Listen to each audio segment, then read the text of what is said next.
Hello everyone, I'm Esmeralda Padilla-Gould and welcome to Vegas Vibes. On Vegas Vibes, I'll be featuring amazingly talented people from many walks of life who contribute to making Las Vegas a unique global brand. And on that note, here with us today is a singer, a Neil Diamond tribute artist from Hollywood, Florida, a regular guest performer on Music Asia of Asian Culture TV. Please help me welcome Mr. Cal Border. Hello. Hi, how are It's you so doing? nice to see you again. Thank you. All We right. see each other every week because of Music Asia. And thank you for being our regular guest You're on welcome. Music Asia. All right, I've enjoyed it. Well, let's start off with your childhood. When did you, where are you from originally? I was originally born in Cleveland, Ohio, actually Lakewood, outside of Cleveland. At the age of 6, I moved to Florida with my family, actually Hollywood, Florida, just south of Fort Lauderdale. And I was there 24 years in South Florida.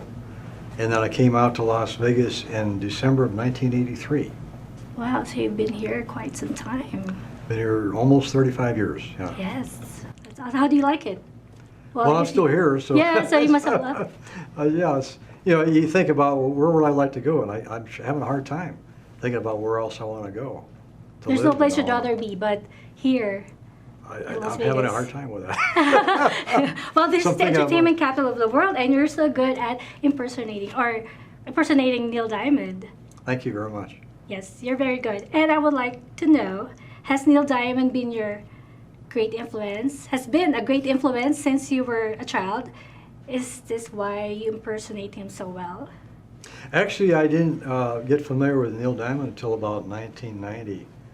I just bought a karaoke machine, and I bought some of his music tracks, and I saw the movie The Jazz Singer, and that really made me more familiar with him. But I never thought about impersonating him until years later. 2004 was when I started doing this. How did it come about? I was doing karaoke at home from 1990 on, and then in 2004 I started singing more in public karaoke venues. And people liked the way I did Neil Diamond so much, they said, you should do more of that, you know. So you got invited to all these events and parties, right? So I did more of it. I changed my hair a little bit, and I had to work on the pronunciations and the inflections that Neil Diamond has. But I already had part of his voice, so it was not that hard to shift into him, you know, actually sounding like him. And of course I had to get the mannerisms, you know, and the talking voice that he talks in down. It took me a while to do that, but I finally got it, so I feel comfortable with it now, and I enjoy it. So does that mean that before 1990 you weren't singing? Before I wasn't you bought that singing karaoke? Neil Diamond at Oh, all okay. before 1990, not at all, no. Yeah. Is that in your DNA? Are your parents also singers or musicians? My mother was a pianist. She was also a piano teacher. She was a church pianist in several different churches. My father actually played the clarinet and was a singer in church as well. So it ran in the family. She taught me piano at the age of 5 and took me down to the TV, or a TV show station at the age of 5, and I sang a song then. This is in Cleveland, Ohio. And so it goes way back. That's interesting. Yeah, you know, it does. It's part of the family psyche, I guess you could say. So do you have a favorite song of Neil Diamond that you love to sing? The one I can put more emotion and feeling into is the Heartlight Hardly. song. Yes. That's You probably sing that very well. one of my, at the top. It's very near the top of my all favorite songs of Neil Diamond. Yeah. An exceptional performance in your past that stands out for some reason. Other performers, you say? Any performances that you have done Well, in the past performances that I've done? that stands out that you could say, oh, I'm very proud of this performance. I did a 12-song performance down in Yuma, Arizona, back in February of last year, and that's probably one of the best that I ever did. There were several people there. It was a paid event, and I really felt like I gelled. You know, I was wearing a similar outfit to this, and there was no interruptions. It was a straight 12 songs, you know, and I was able to talk in between and say something about a few of the songs as I went along. So I was able to draw the audience in with those stories about how those songs came about. And I really felt comfortable with that one. I liked it. Have you ever recorded any songs to like on a CD? You know, or is that something being that you wanted to do? in the tribute future? artist, I didn't think in terms of that. I know other people have done that, but it's like you're trying to mimic somebody else, and if they want to hear them, they just go on YouTube or play their music on their own CD, So I didn't think of that.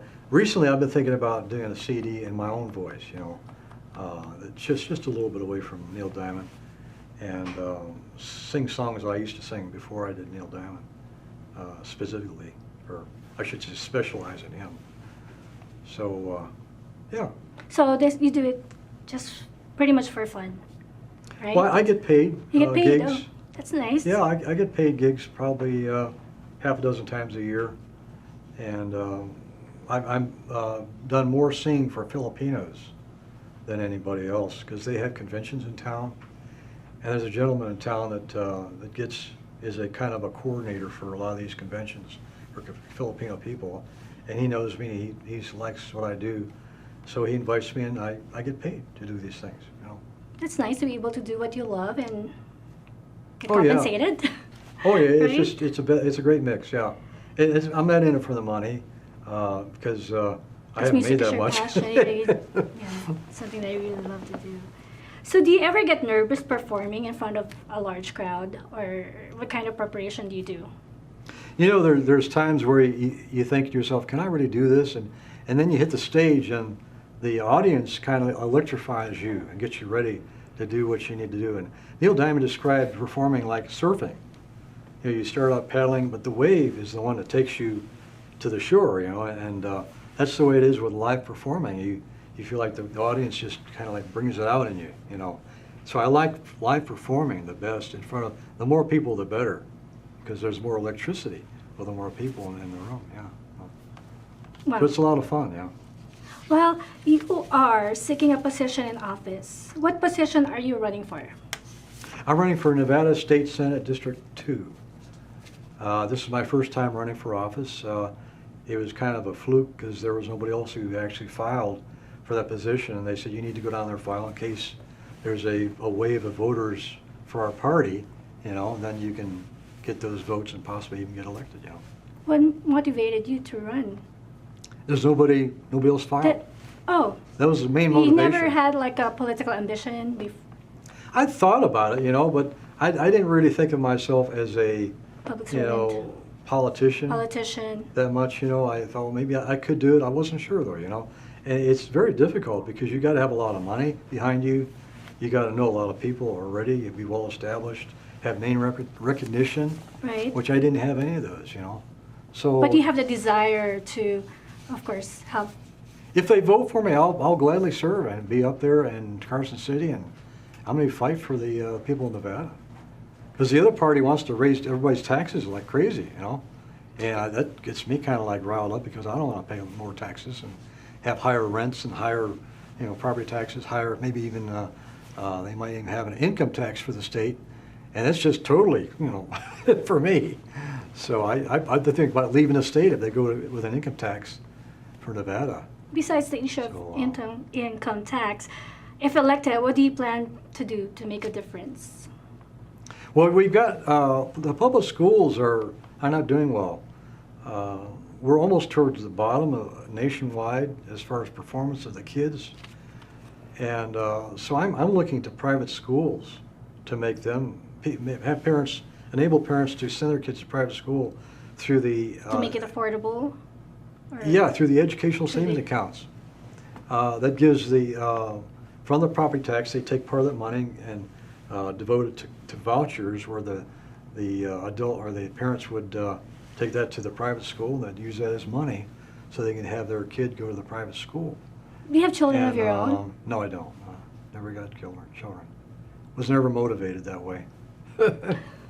It's just a strange thing. I'm just a loner type of guy, I guess, But are you married? No, If I never may was. ask? Never Never was married. was. No. But I'm sure you have someone significant in your life. I have had in the past more than one, monogamous relationship, They would last for various lengths of time, but none of them amounted to marriage. You know. Going back to So, school, what do you think we can do to elevate or make our educational system better? If there's one thing that you want to add or change in the educational system, what would it be and why? Well, you know, I'm against the National Education Association because they are controlled by, you know, political forces that I'm not in agreement with. And they seem to be wanting to teach kids socialism, which is anti-American, you know, in its philosophy. They teach evolution as if it's fact, which it's not. I've studied the theory of evolution and the other side of the coin as well. And there's not enough evidence to support the theory of evolution to make it fact. But they teach it as if it is, which makes kids doubt that there's a God. So, you know, if you have evolution, well, who needs a God? They're going to create everything. You know, it's kind of crazy. Wow. Okay. I just have a few things here that I would like to ask from you, and we'll do a quick talk. So just say the first thing that comes into your mind. Name 3 things on your bucket list. I want to travel more. I'm thinking about going to Thailand in January and for a couple weeks, and maybe take a couple cruises. You know, different places I haven't been yet. Traveling is probably the big one. Just be more influential, maybe do more with Neil Diamond. I'd like to do more traveling, maybe Through with your Neil music, Diamond, yes. and maybe, you know, put myself out there, promote myself more with the Ancestry Neil Diamond artists, thing, which I yes. haven't been doing that much of. 2. Actually, what's that? 2. Second. That's 2. Now the third one. Let's see, what would that be? I got to scratch my head on that one. So what's your lifelong dream? To be a really good man, you know. I didn't really, when I was younger, I didn't dream of being rich. Famous is to be used for something. If you become famous, you should be famous for a reason, you know. I was just listening to Anton Scalia, who the late, you know, Supreme Court Justice, last night on YouTube. He said he would rather be right than be influential. You know, he says it's more important to be a good person, be right, than to be famous. In other words, that's what I guess he was getting at, and that's what I agree with that. You should be have integrity, and you should have something in mind that you want to help people with their identity and make them better people. You know, that's what your fame should be for, rather than just yourself and accumulating things. You know, toys and whatever, big houses. So I assume that is how you would like to be remembered by in this lifetime. Someone has just a regular person that appreciates other people and wants to make them happy through my music, you know. And, yes. And you know, and if I can maybe influence them as to their thinking about getting their head on straight about some things that a lot of people have their head on not straight about. So. I thought about maybe doing a talk show on the radio, so which might be a number 3. Maybe that could be number 3, maybe on the bucket list. But that's difficult. You got to get into a place where they don't tell you what you got to say and how to act and all this kind of thing. So that's a difficult, you know, path too to follow. So we'll have to feel that out later on. What skill would you like to master? Well, I've already, you know, done a lot with music. My trade was I was a facilities engineer, where I fixed things. And so I really enjoy working with my hands and fixing things and tinkering. And one fascination I have is alternate energy in devices, you know, things that make electricity without using fossil fuels, you know. Mm-hmm. That's a fascination of mine, so I might want to tinker with that later on. What are you grateful for? Just being alive and being healthy. I've got a roof over my head. I've got food to eat. I got friends, you know, and I'm respected, you know. So I've got a lot to be thankful for, you know. What are you most looking forward to in the next 10 years? Oh, well, that's a hard one. I guess I already gave you my 3 bucket list. So just those 3 things, just The to three move in things those directions. for them to become a next reality. 10 years, yes. Yes. Yeah.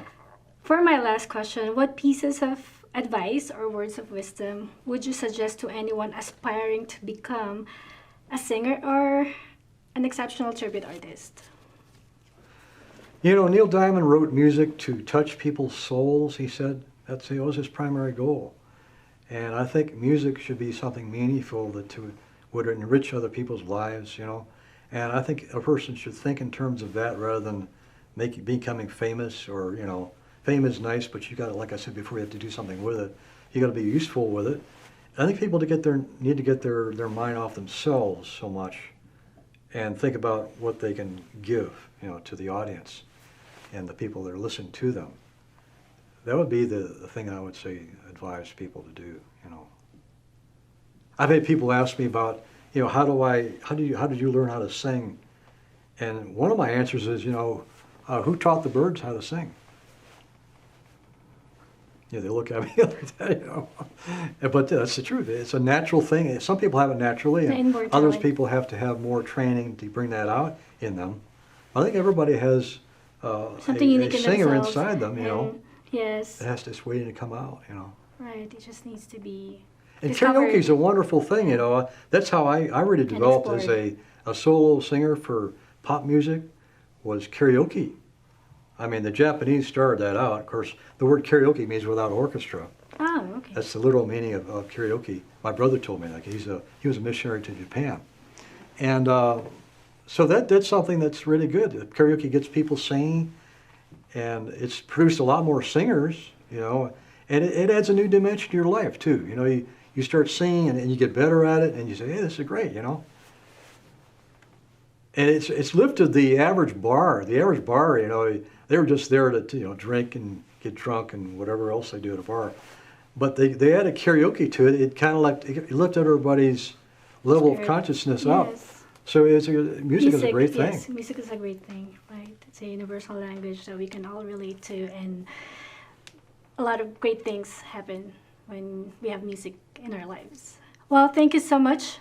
I appreciate you being here today on Vegas Vibes, and I wish you good luck on this coming up election.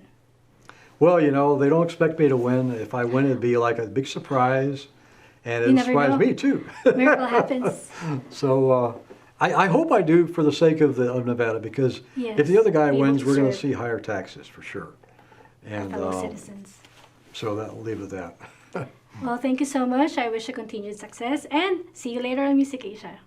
Thank you. I'm looking forward to doing it myself. Take care. Sweet Caroline, ba ba ba. Good times never seemed so good, so good, so good, so good. Sweet Caroline, ba ba ba. I believe they never could. Oh yes, oh yes. Thank you very much. Thank you, everyone. I'm Esmeralda Padilla-Gould, and I would like to thank my wardrobe sponsor, Anne Fontaine. Anne Fontaine is located at the Forum Shops inside Caesar's Palace. Thank you to Miss Anna Stewart Billings. Catch me again next time as I feature another amazing personality here on Vegas Vibes. Take care and God bless.